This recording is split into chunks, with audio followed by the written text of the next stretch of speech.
Сэтгүүлч Бүрэнбаатар мэдээлэл хийлээ. Монголын сэтгүүлчдийн нэгдсэн хэвлэл бол сэтгүүлчдийн эрхийг хамгаалах байгууллага болохоос биш сэтгүүлчдэд доромжилдог байгууллага бишээ гэсэн түүний үг маш зөв. Ер нь сэтгүүлчдэд дээрлэхэж доромжилдог гэрнэ сэтгүүлчдийн нэгдсэн хэвлэлээр ашиг хийж зарсан залгисан хоёр хүний тухай мэдээллүүд маш ихээр ирж байгаа. Бид нотлох баримтуудаа цуглуулад бараг дуусаж байна. Энэ удаа тэр зарсан хүнийхэн талаар ахин дурдъя. Бадам очрын галаараа тиймэх энэ хүний нүүр номыг харвал сэтгүүл зүйн салбарт насаараа ажилласан доктор хэмээх цолтой судлаач гэх гоншинтай хүн ажээ. Гэвч тэрээр энэ мундаг цол гоншингийнхаа талд нь хүрхээрч мэдлэг туршлагатай хүн лав биш аж. Учрыг тайлбарлая. Манай хатуу мэдээ хөтөлбөр бол албан ёсоор тамхи тэмдэглээ авсан улстай бүртгэлтэй аж ахуй нэгж. Өнөөдөр энэ хөтөлбөрт болон бидний харьяалагддаг салбар сайтуудад нийт 18 хүн ажиллах бөгөөд 2 найруулагч, 2 график дизайнер, 14 сэтгүүлч ажилладаг мэргэжлийн байгууллага юм. Харин энэ талаар ямар ч мэдээлэлгүй хэрнээ мэддэг мэтэр том юм ярьж их мэдгчийн дүр эсгсэн доктор судлаач галаараа тэмэх эдгээд анх 2019 оны 7 дугаар сарын 14-ний өдөр олон нийтийн сүлжээгээр биднийг гүтгэн занаж дарамтлан сүрдүүлж эхэлсэн юм.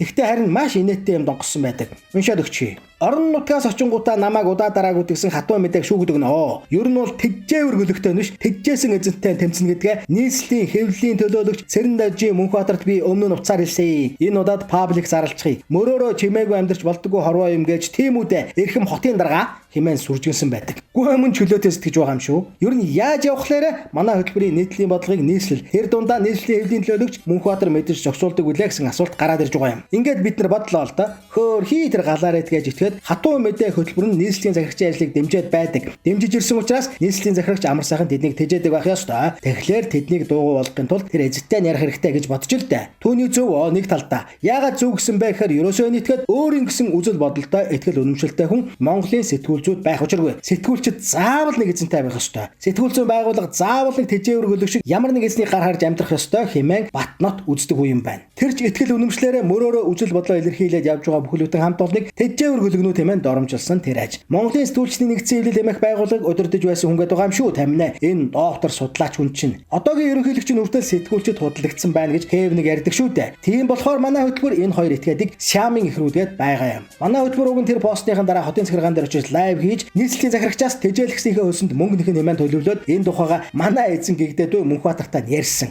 Мөнхбаатарыг бид нар таньнаа. Нэг дор 2 жил шахуу ажиллаж мэдээ баримтуудаа өгч авалцаж байсан найзууд. Харин Мөнхбаатар биднээс уучлал хүсэж энэ санаагаа орхих гойсон тул тэгсгээд болсон юм. Гэтэл тэрээр бас дуугүй суусныг минь овжин ашиглаж ахин нэг пост оруулж биднийг доромжлон гутаах гэж оролдлоо. Уншихад хитрхи урт, нуршуу, чалчаа юм хөөрөлдүүлсэн тул гол санааг нь хэлье. 2019 оны 8 дугаар сарын 13-нд оруулсан постондоо тэрээр хатуу мэдээ хөтөлбөрийг ёс зүйгүй, эчих булчирхайгүй, мэрэгжлийн үнэт зүйлсийг үл тоодог, ямар ч аргаар хамаагүй дуйлан шууган үйлдвэрлэн анхаарлын төвд байхыг оролддог, бусдыг шантаажилдаг, гэлбэлцэж байгаа гэмтнийг айлган сүрдүүлж мөнгө саадаг гэж байгаа юм шүү. Тэд нар дуулууртай байвал дуугардаггүй дуурайд хэлбэл шудраг үнэнчийн дүрээр орилж хууль бус үйлдэлээр мөнгөждөг хэмээн уул үндэсгүй гүтгэж доромжлоо цааш нь ийм нэг хэсэг бүлэг итгээд манай салбарт үүрээ засчаад байгаа нь энэ мөгөөд чухамхүү энэ хатуу мэдээ багийнхнаас л болоод сэтгүүл зүйн салбарыг нийгэм тэр чигээр нь хараар хардаг болсон нь үнэн хэмээн бичжээ. Яан галаарайд байгаа. Та бол тэр чигээрээ худал мэдээ босгож сургаар орилж хашгирч ховж ивэр мэдээ үйлдвэрлэдэг хүн гэдгээ үгээр нотолж байна. Одоо та тэр судлаач доктор инээдэрэ гэсэн хошин марзан гуншингуудаасаа ич хэрэгтэй. Ийм судлаач тийм доктор гэж байдаггүй маа. Та энэ бичлэгээрээ монгол хэлний үгсийн санд байдаг бүхэл муу муухай үгсийг цуглуулахыг оролдсон байна. Бас таны энэ бичвэрт нэг ширхэгч үнэн юм алга. Бүр нэг ширхэгч шүү.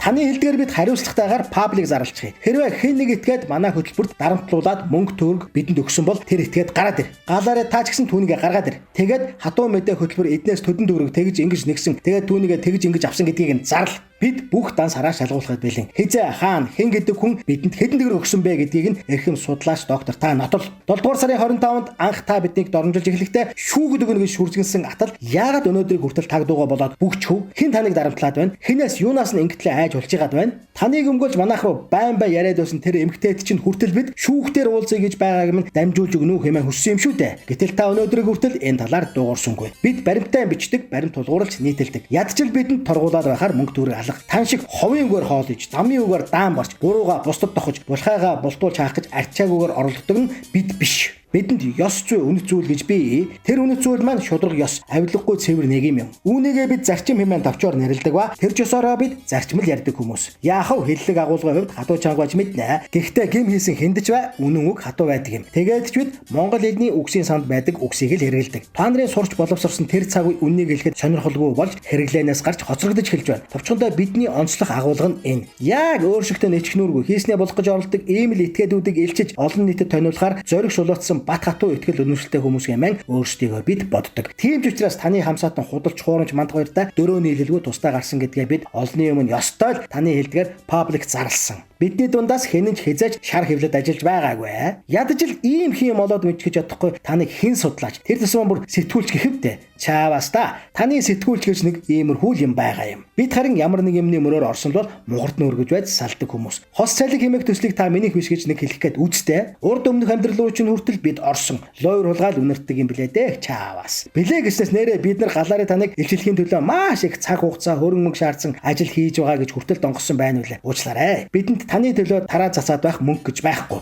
Юун их юм боддгийг. Чүүчаал өөрсдийгөө болгодог бидэнд танил талгсан ганцхан үнэтэй капитал байдаг. Тэднээс л утас шүрэмсээр асууж сурч мэдээллийн мөрөөр ордог юм. Үүнийг та ойлгохгүй л дээ угаасаа. Таны хувьд бүхнийг мөнгөөр шийдээ сурчсан тул биднийг хаалтын гэрээ хийхгүйгээр ийм мэдээ сурвалжлага бэлтгэдэг гэхээр толгойд чинь огт торж буухгүй. Ганц хатуу сурвалжлага бэлтгэх гэж ямар их болдгийг төсөөлөгч вэ та. Санхүү талаасаа дэр шүү дээ. Одоо хүртэл бид үзэгчдэдтэй амлсан зарим нэг сурвалжлагынхаа мөнгийг усгахад хавраас хойш хурааж хоримтлуулж үлээ үзчихэл байна. За ерөнхийдөө энэ удаад үгээр түр завсарлаа. Удахгүй таны өгч авалсан сэтгүүлчдийн нэгдсэн эвлэл чинь шудраг хүмүүсийн гарт эргэн очино. Тэр болтол таны тухай олж мэдсэн баримтуудаа бид задалсаар зарлсаар байх болно. Хэрэг цагаанаар будах хэрэггүй. Та чадахгүй. Шаварнаас холуур явах ухаан байхгүй мулган хүнийг бид очиж шавраас нь татаж гаргахгүй. Харин ч тэр шаварт чинь далд ортол нь дарж удагнаа гэдгээ харин амлчихъя. Эргэн улсын өлжийтэй өрөөлийг өөдөөд нь дэвшүүлэн тандаа хүргье. Ёс зүйн бид чинь мэдчих.